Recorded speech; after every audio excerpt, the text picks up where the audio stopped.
Sir ఇప్పుడు రాష్ట్రంలోని తెలుగు రాష్ట్రంలో ఆంధ్రప్రదేశ్లోని ఎన్డీఏ కూటమి అంటే ఆ కోఆర్డినేషన్ ఎలా ఉందని భావిస్తున్నారు మీరు?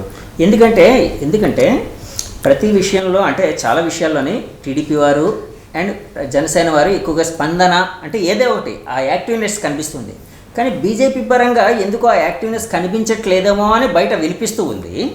సో అలాంటిది ఏమైనా ఉందా? మీరు కొంచెం డిస్టెన్స్ అయినా మెయింటైన్ చేస్తూ ఉన్నారా? ఏం లేదు. కూటమిలో ప్రధాన పార్టీ తెలుగుదేశం పార్టీ, సో రెండవ పెద్ద పార్టీ జనసేన. ఇక్కడ రాష్ట్రంలో వాస్తవం కదా అది.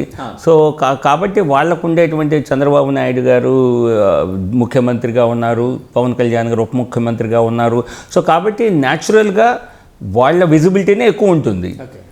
మా ప్రాతినిధ్యం కూడా ఉన్నది. మాకు ఒక మంత్రి రాష్ట్ర ప్రభుత్వంలో ఉన్నారు, దానికి తగ్గ స్థాయిలో మాకు విజిబిలిటీ ఉంటుంది. కానీ అంతకంటే ఎక్కువగా జాతీయ పార్టీగా అధికారంలో కేంద్రంలో ఉన్న పార్టీగా నరేంద్ర మోదీ గారు దేశంలో అందరితో, అలాగే ఆంధ్రప్రదేశ్లో కూడా ఇక్కడ బీజేపీ టీడీపీ జనసేన కంటే చిన్న పార్టీ అయినప్పటికీ కూడా ప్రజల్లో ప్రతి ఒక్కరిలోనూ అభిమానం నరేంద్ర మోదీ గారి పట్ల, ప్రధానమంత్రిగా వారి పట్ల, ఆయన నాయకత్వం పట్ల, ఆయన చూపించేటువంటి ఆయన దేశ అభివృద్ధికి చేసేటువంటి రాష్ట్ర అభివృద్ధికి ఇస్తున్న సహకారం పట్ల గౌరవం ఉంది. ప్రతి ఒక్కరిలో ఉంది. అది దాన్ని రాజకీయంగా మలుచుకోవాల్సిన అవసరం, అవకాశం మాకుంది. దానికి తగ్గట్లుగా మా వంతు ప్రయత్నం చేస్తుంటాం. మేము బలపడాలి అన్నది మా ఆలోచన ఆంధ్రప్రదేశ్లో. అంతేగాని ఉన్న సీట్లకు పరిమితం కావాలి, ఇదే స్థాయిలో ఉండాలి అని బీజేపీ అనుకోదు. బీజేపీ ఖచ్చితంగా కూటమిలో తమ వంతు కూటమి ధర్మాన్ని పాటిస్తూ మేము ముందుకెళ్ళాలి, ఇంకా ఎదగాలి అన్నది మా ఆలోచన. సో అంటే ఒకటైతే మీరు ఒప్పుకుంటున్నారు, అంటే ఇక్కడ ఆంధ్రప్రదేశ్లో మీది ఒక చిన్న పార్టీగా కూటమి కంపారిటివ్లీ మేము ఈరోజు మేము ఖచ్చితంగా చిన్న పార్టీ. సీట్ల విషయంలో చూస్తే సీట్ల విషయంలో మేము ఇప్పుడు వైసీపీకి దగ్గరగా ఉన్నాం. సీట్ల విషయంలో చూస్తే రాష్ట్రంలో కాదు కదా వాస్తవం. కానీ మార్క్ మై వర్డ్స్, ఎక్కడ ఈ చిన్న పార్టీగా ఉన్న బీజేపీ, 1% ఓట్లు ఉన్నటువంటి బీజేపీ మీరు ఎక్కడున్నారు అని మమ్మల్ని ప్రశ్నించిన, మమ్మల్ని వెక్కిరించిన రాష్ట్రాల్లో మా అంతా మేము అధికారంలోకి వచ్చిన రాష్ట్రాలు కోకొల్లలు. సో హర్యానాలో కూడా 1% ఓట్లే ఉండేవి బీజేపీకి.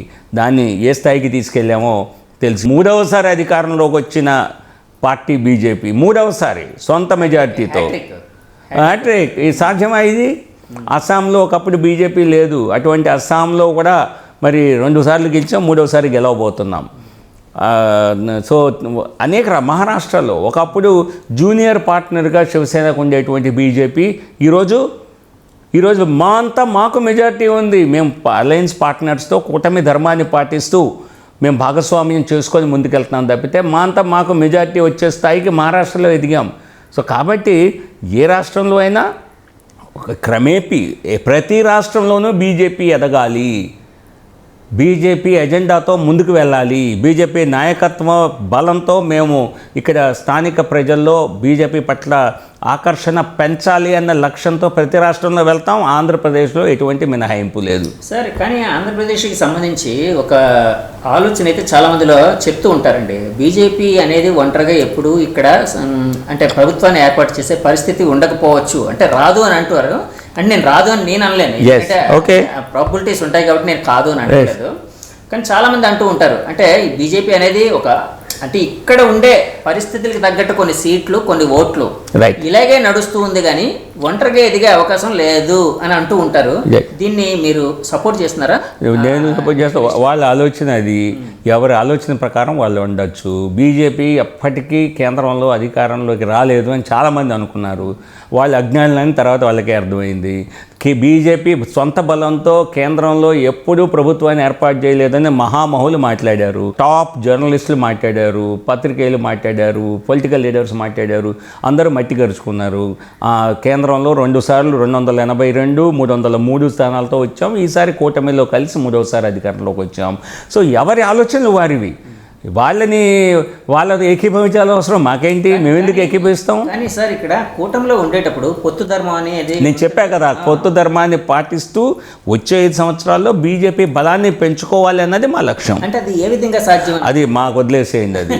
అది మా నాయకత్వానికి మా నాయకత్వానికి అన్ని రకాలైనటువంటి ఆలోచనలు ఉంటాయి.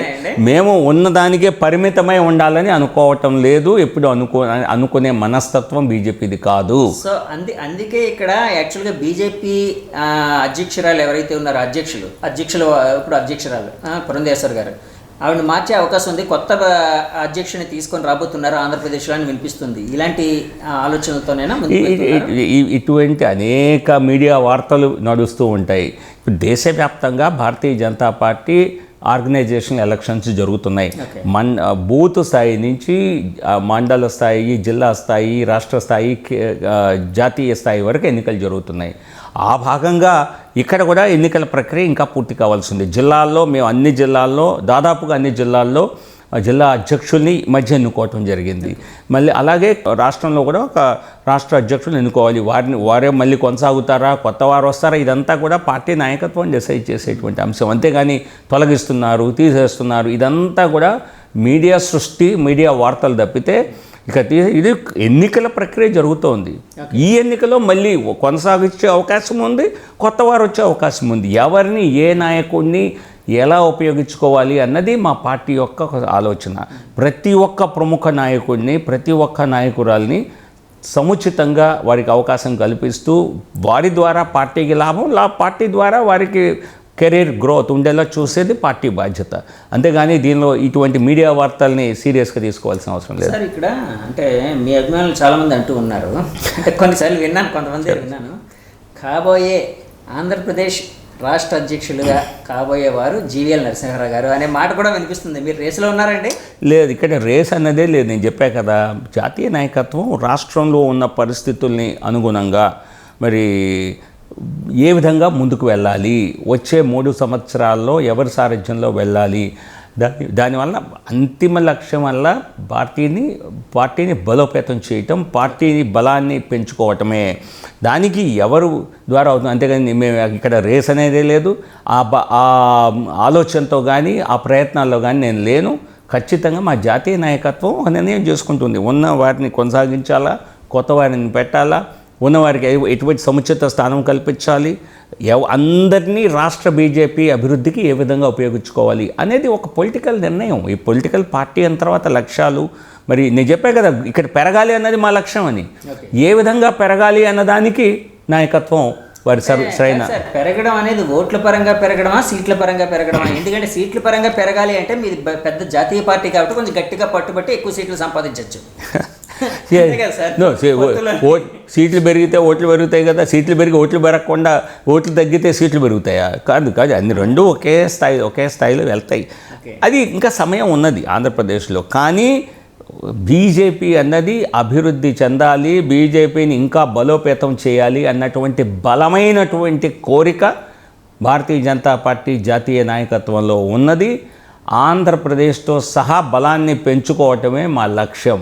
ఇందులో ఎక్కడా కూడా దీనికి ఎటువంటి రెండో ఆలోచనకి తావులేదు. సార్, బీజేపీ అనే కాకుండా ప్రతి పార్టీ మీద, అంటే ముఖ్యంగా ఇప్పుడు బీజేపీ మీరు ప్రతినిధిగా ఉన్నారు కాబట్టి మీకోసం బీజేపీ కోసం మాట్లాడుతున్నాను. సో అన్ని రాజకీయ పార్టీల్లో కూడా అంటే చాలా మటుకు అంటే ఒక రకమైన అసంతృప్తి అనేది కనిపిస్తూ ఉంటుందండి. అంటే అభిమానులు కావచ్చు, కేడర్ కావచ్చు. ఎందుకంటే పార్టీలు నమ్ముకొని ఫస్ట్ నుంచి ఉంటూ జెండాలు మోస్తూ, తన్నులు తింటూ, ధర్నాలు చేస్తూ, రకరకాల పోరాటాలు చేసిన వాళ్ళకి అధికారం అందలం అనేది చాలా తక్కువ సార్లు వస్తూ ఉంటుంది. బయట నుంచి వచ్చే వాళ్ళని వెంటనే కూర్చోబెడుతూ ఉంటారు అని. దానికి మీ పార్టీ కూడా మినహాయింపు కాదు అని నేను తప్పుపట్టట్లేదు. ఆలోచన నేను తప్పుపట్టట్లేదు. అంటే మీకుండే ఏమనంటే రాజకీయ కొంత అవసరాలు అన్నట్టు చెప్తూ ఉంటారు. సో ఇది ఇలాంటి ఆలోచనలు, ఇలాంటి ధోరణి ఎంతవరకు జీవీఎల్ నరసింహారావు గారు సపోర్ట్ చేస్తారు? దీనిలో నేను సపోర్ట్ చేయటము వ్యతిరేకంగా అడుగుతున్నా. చూడండి, తక్కువ సమయంలో అత్యధికంగా అభివృద్ధి పార్టీని బలోపేతం చేయాలి అని ఆలోచన. ఫర్ ఎగ్జాంపుల్, తృణమూల్ కాంగ్రెస్లో కమ్యూనిస్టులని, కాంగ్రెస్ని వెనక్కి నెట్టి ప్రధాన ప్రతిపక్షంగా 75 సీట్లతో ఎదిగాం. మహారాష్ట్రలో మా అంతటా మేము ఒక ఎన్నికలో పోటీ చేసి బలాన్ని పెంచుకున్నాం. బీహార్లో జేడీయూతో కలిసి పోటీ చేసి వాళ్ళకంటే ఎక్కువ స్ట్రైక్ రేట్తో తక్కువ సీట్లు పోటీ చేసి ఎక్కువ సీట్లు గెలుచుకున్నాం. కాబట్టి ఏంటి, బీజేపీ అన్నది ఒక బలీయమైన శక్తిగా ఉండాలి అన్నది, తక్కువ సమయంలో అభివృద్ధి చెందాలన్నది. తక్కువ సమయంలో అభివృద్ధి చెందాలన్నప్పుడు ఖచ్చితంగా పార్టీ విస్తరణ అవసరం. పార్టీ విస్తరణ కేవలం కింద స్థాయిలో జరగటమే కాదు, పార్టీ ఒక నాయకుడిని, పెద్ద నాయకుడిని చేర్చుకుంటే వాళ్ళ వెనకాల అనేక మంది నాయకులు వస్తారు, వాళ్ళ వెనకాల అనేక మంది వాళ్ళ కార్యకర్తలు నెట్వర్క్ వస్తారు అన్నది ఒక ప్రధాన ఉద్దేశం. దాని ఆలోచన మేరకు అనేక రాష్ట్రాల్లో ఈ రకంగా చేర్చుకోవటం జరిగింది.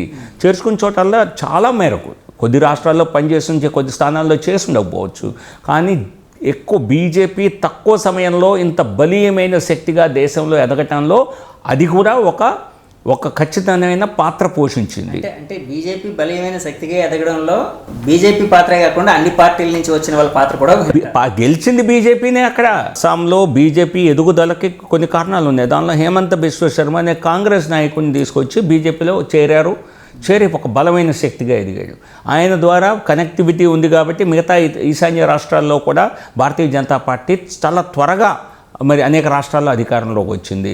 సర్బానంద సోనోవాల్ గారు ముఖ్యమంత్రిగా చేసి ఇప్పుడు కేంద్ర మంత్రిగా ఉన్నారు. ఆయన కూడా బీజేపీ ఒరిజినల్గా ఉన్నటువంటి వేరే పార్టీ నుంచి వచ్చారు. కానీ ఎవరొచ్చినా బీజేపీ ఇతర పార్టీలకు ఉన్నటువంటి ఒక తేడా ఏంటంటే, ఎవరు బయట నుంచి వచ్చినా, ఇతర పార్టీల నుంచి వచ్చినా బీజేపీ సిద్ధాంతాలకు అనుగుణంగా పనిచేయాలి తప్పితే బీజేపీ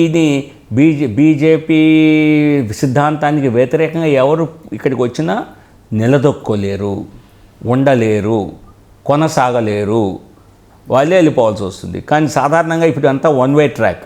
బీజేపీకి వచ్చిన వాడు బీజేపీలో ఉండటం, పాతుకుపోవటం తప్పితే బయటికి వెళితే భవిష్యత్తు లేదు. ఎందుకంటే ఏరే పార్టీలన్నీ తిరోగమనంలో ఉన్నాయి.